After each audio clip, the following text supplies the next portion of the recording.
Okay. If you have no more comments, we'll move on to the next storyteller. Here in Chennai, we have Geethanjali Javed, who is going to tell us a Jewish folktale.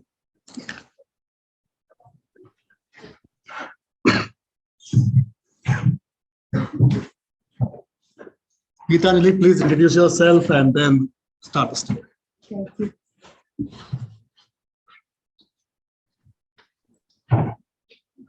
Okay, I don't know how to online or offline. Okay. Focus here because they see most of them are seeing there. Okay, so I'll just watch the offline audience.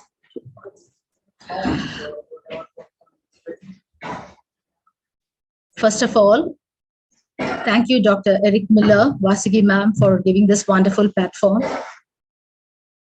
And today I plan to share a Jewish folktale. Why a Jewish folktale? Because other than our own culture, we are inclined to some other culture. And for me, it's the Middle Eastern culture. You know, so Middle East means all the three religions come, right? So we know a lot about Christianism, a lot about Islam. But when it comes to Judaism and the Jewish people, we don't know a lot, right? All of us, let's be honest, we don't know. So I wanted to learn about them. And so as a storyteller, I thought the best way to learn about somebody is through stories. So I started digging into their folk tales.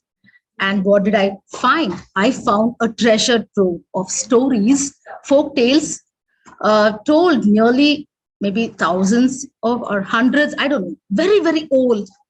But the best part is you can connect it now to the contemporary times. That is the best part of their folk tales. And since a lot of children are here in the audience, so just let me explain children certain terms, okay? I'll be using a word called ghetto. Ghetto means it's a kind of prison where they live in families, okay?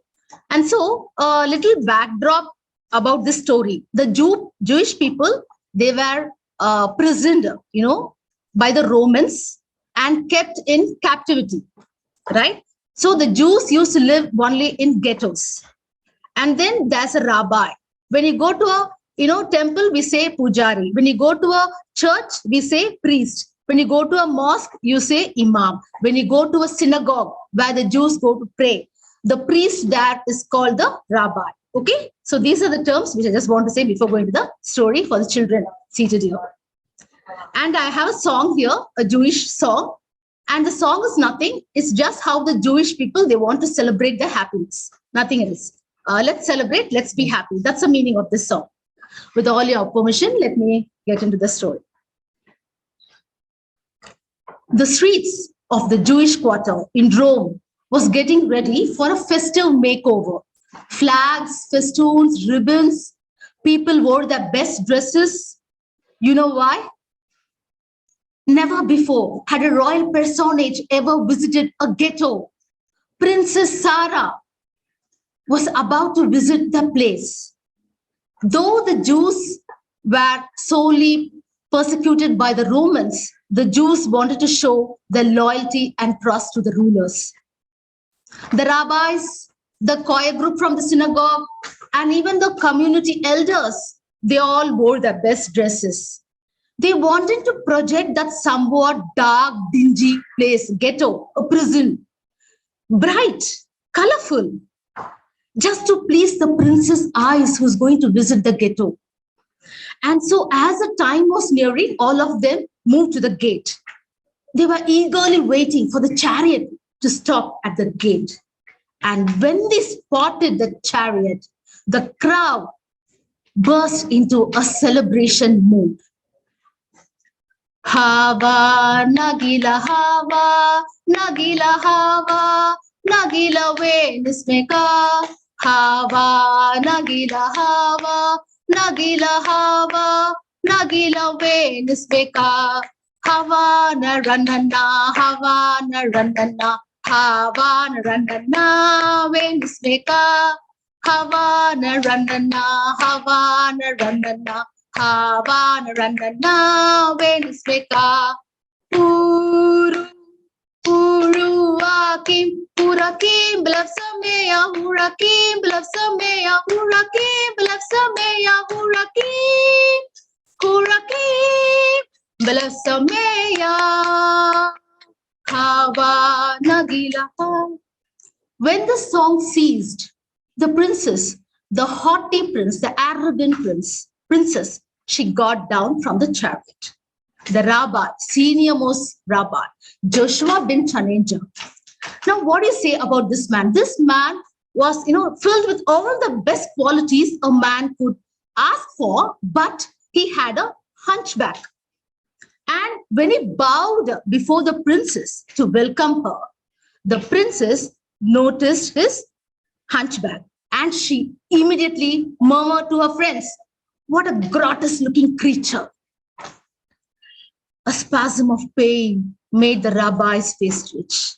But he was Joshua bin Chanenja. He gave no heed. He went on to deliver the welcome address. He walked with the princess to the 2 or 3 main principal road of the ghetto. He answered all her queries with wisdom, knowledge, and humor.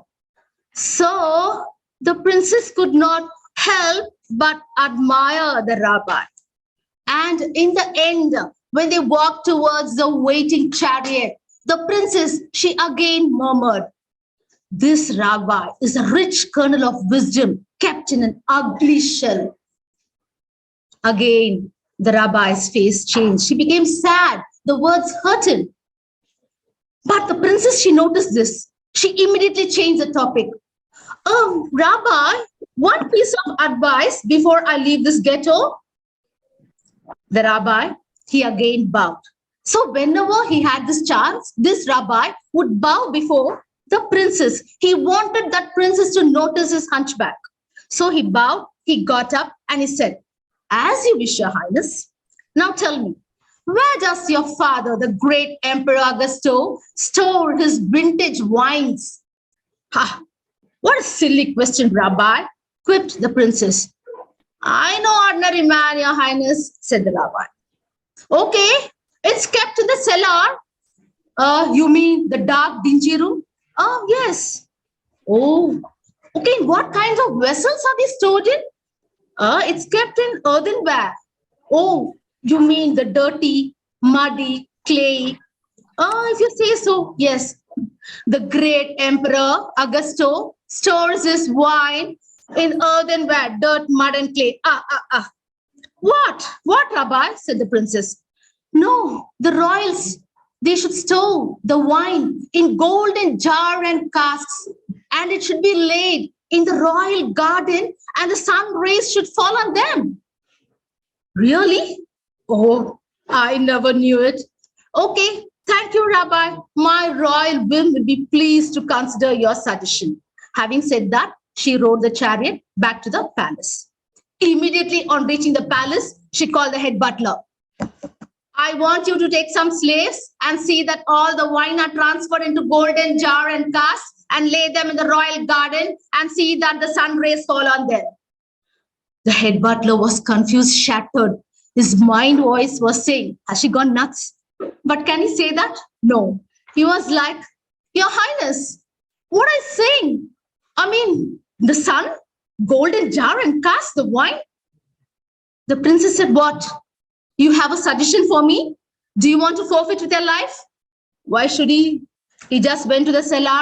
He took some slaves with him. They all transferred the wine into golden jar and cask. They laid them in the royal garden so that the sun rays fall directly on them. Days passed. The princess, she called for a royal banquet. And as we call now, the page 3 people, or the creamy layer of the society, all were present. A banquet hosted by Princess Sarah. How would it be? All kind of delicacies.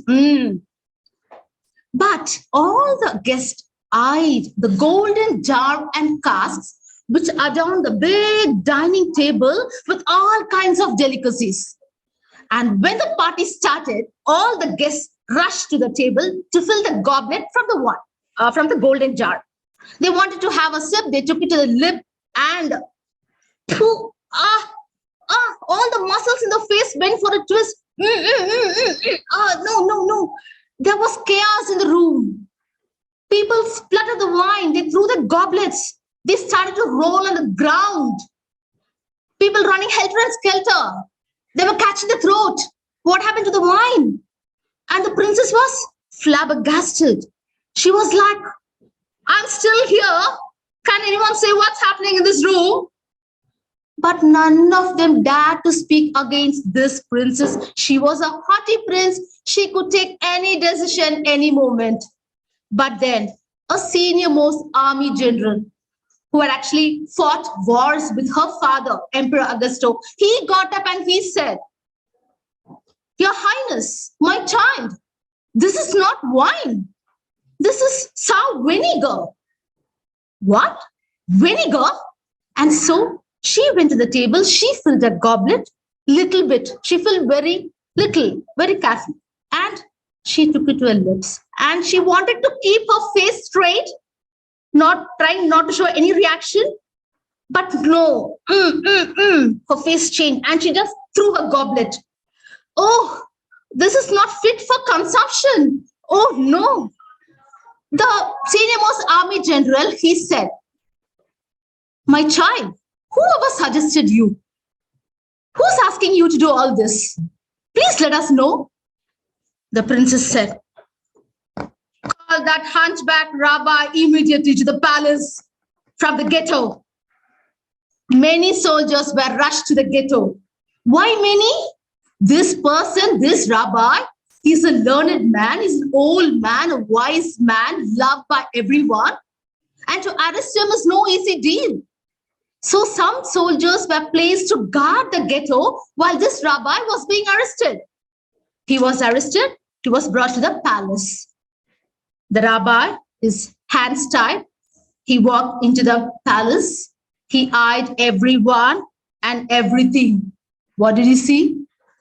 People running here and there, rolling on the floor, healers attending the people, all the staring, angry gazes at him. And as he walked, he reached the princess who was seated in the luxurious couch. And he bowed before the princess. Your Highness, he said, Get up, Rabbi. I thought you liked to notice my hunchback. No, not anymore. Get up, she said. Do you know why you're called? Why you're summoned?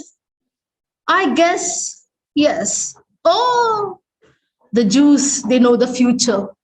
They practice black magic. The rabbi calmly said, No, Your Highness, we are simple people. We follow our scriptures, our prophets, our saints. That's it. It's just a small guess, I suppose. Oh, okay. Let me be direct and straight. Now tell me, why did you insist to transfer all the wine in the golden jar, that royal garden, that sun rays on the vessels? What was all that? Wasn't it folly instead of wisdom? The rabbi peacefully said, Your Highness, indeed, it was folly. But that was my answer to your mockery of my body. What and all you said, Your Highness, rich kernel, ugly shell, it pained, said the rabbi. The princess, immediately, she realized her mistake, her grave mistake. Her face changed, pathetic, sad. She got up and said, Let me complete, Rabbi. And I, the golden jar. And this is my sour vinegar. The rabbi said, Among these mortals in this room, I am this earthenware, and this is my wine. The princess said, Yes, I know.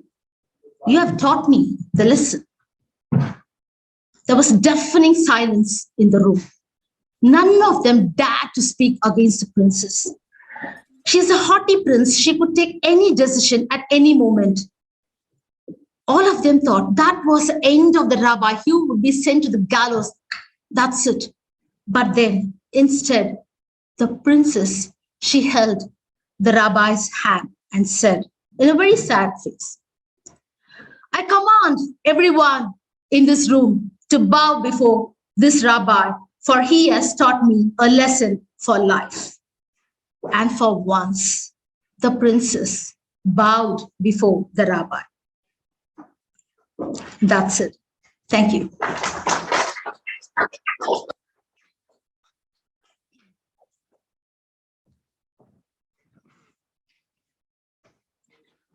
Any questions?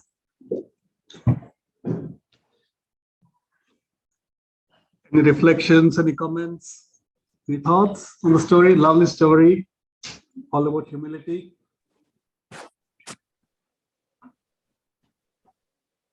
Yes, Rachel, please go ahead.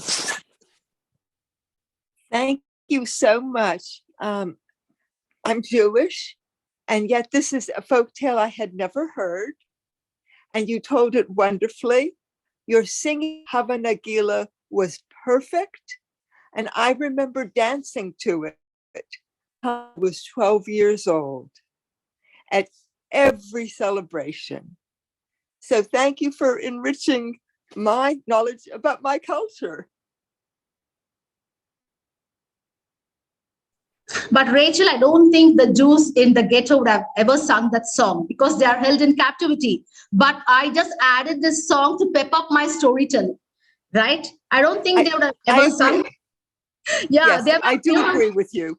The song comes from a later period. For marriage and all that. Yeah. But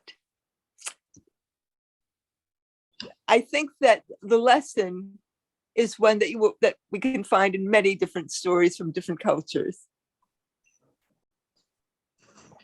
Thank you. Thank you.